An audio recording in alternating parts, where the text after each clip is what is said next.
আপনাকে মানুষ মানে আপনাকে ভালোবাসে না, আপনার পজিশনটারে ভালোবাসে। আপনার যতদিন পজিশন থাকবে ততদিন পর্যন্ত আপনার তেলবাজি থাকবে, আপনাকে না সেলফি তুলবে, আপনাকে মূল্যায়ন করবে, আপনাকে ভেন্টি ব্যাগের মতো সব সময় সাথে সাথে নিয়ে নিয়ে ঘুরবে। কারণ তার পরিচয় দিলে যে তার ডিমান্ড বেড়ে যায়, এটা হচ্ছে নেচার।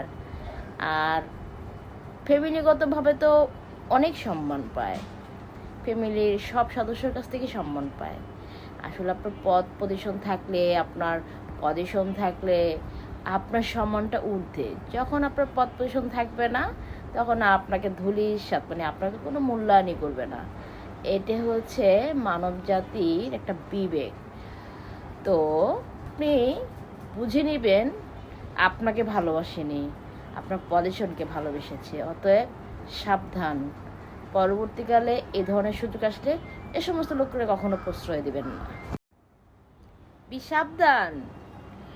এক সময় যখন আপনার ক্ষমতা, পাওয়ার, পদ পজিশন সব কিছু ছিল, তখন আপনি খুব ভালো, খুব মানে আপনার খারাপটাও সবসময় ভালো। তো আপনি যখন কোনো কাজ করতে যাবেন সেটাও তাদের কাছে খুব মিষ্টি লাগবে, মিঠাই মিঠাই। তো এখন আপনি চিন্তা করবেন যে আপনাকে কখনো ভালোবাসেনি, আপনার সুযোগকে ভালোবেসেছে, আপনার মানে ক্ষমতাকে, পাওয়ারকে ভালোবেসেছে। আপনারা কেন এই ভুলটা করেন? আসলে এখান থেকে শেখার জিনিস আছে। আজকে শিখে রাখুন তারা আপনার এই খারাপ সময়গুলোকে কিভাবে ব্যবহার করেছে। পরবর্তীকালে আপনি এই সুযোগগুলো হাতছাড়া করবেন না। এই মানুষগুলো চিনে রাখুন।